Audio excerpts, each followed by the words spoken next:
These majestic birds, unique to Australia, were perilously close to extinction in the 1950s. The sealers sighted the birds first at Cape Barren Island, off the northeast coast of Tasmania, as early as 1798, so it was named Cape Barren Goose. For many years to come, it was thought that these sealers were the first Europeans to sight these birds. But in fact, the Cape Barren Goose was first discovered in 1792, when the French naturalists of D'Entrecasteaux's expedition in search of explorer Lapérouse founded on the island of Recherche Archipelago in West Australia. They likened these grey birds to goose of China. The Cape Barren Goose is a truly noble and beautiful bird, native to southeastern coast of Australia, the southern coast of Western Australia, and in southeastern Victoria. They were introduced to Kangaroo Island in the 1920s. During the 1800s they were hunted for food and eggs. Later they were destroyed as agricultural pests. They also faced an onslaught from introduced feral animals like foxes and rats. By the 1950s, numbers of the Cape Barren Goose were so low that biologists feared they may be close to extinction. Various initiatives have been taken which have increased the goose population to a level where they are no longer considered to be in danger. However, they remain one of the world's rarest geese. These friendly birds are everywhere in the tourist haven of Phillip Island, near Melbourne. The first-time visitors to the island will be Googling to know what are they. In 1984, local council introduced 6 geese in Phillip Island, and their population reached 500 in 2009. In 2019 the population has reached 3,000, and the farmers are complaining that farming has become unsustainable because of that. It is said that 3 geese eat as much as a sheep eat a day. To reduce the numbers, they are trying to remove the eggs as they have done successfully in Tasmania. But all indications points to a build-up for culling of these birds in Phillip Island. Their ability to drink salt or brackish water allows numbers of geese to remain on offshore islands all year round.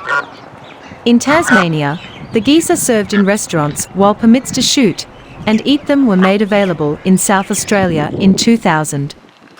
The diary records of early European settlers in Australia show that the birds used to be so tame that they might be knocked down by sticks or even captured by hands. But since the European settlement began, the birds were hunted down for pot in large numbers. As a result, the birds have changed their habits. The birds at Phillip Island seems to be very tame. Some of the birds at Phillip Island Wildlife Park may even come running to welcome the visitors, keeping an eye on the kangaroo feed visitors purchase at the desk. In the early days of settlement, the sheepmen used to get annoyed with the presence of these birds because they leave an odor on the grass it feeds over that seems to be repugnant to sheep, which will often refuse to eat grass till rain and sun have removed the contamination. They are one of the noisiest birds and known as pig goose because of the grunt-like notes they make. The goose and gander can be easily recognized by the pitch of their cries. Deep guttural grunting notes are uttered by the goose, while the gander gives the loud high-pitched cries that have a carrying quality. During the breeding season, a pair of the birds will form a saucer-like nest under a bush or against a grass clump usually made entirely of grass. The birds lay an egg that is creamy white with a glossy surface. The incubation period is 38 to 40 days and is carried out by females. The gander usually stands nearby to protect and ensure the safety. Both the geese are very pugnacious during the period and will attack anything most viciously. In the wild, emus and kangaroos usually get to know the strength of their beaks. For the young geese, a broad black stripe runs from the base of the bill to the tail.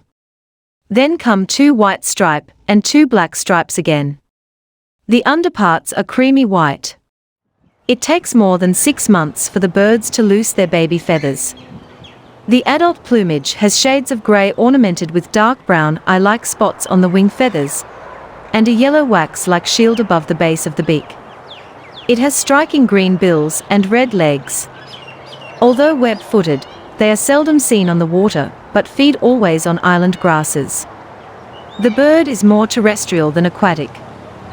During the summer, the non-breeding geese generally leave the islands for the mainland where they feed on improved pasture.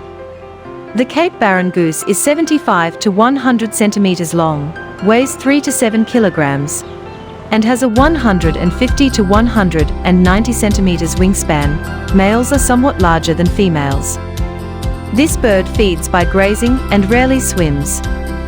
This species is monogamous, and pair bonds are lifelong.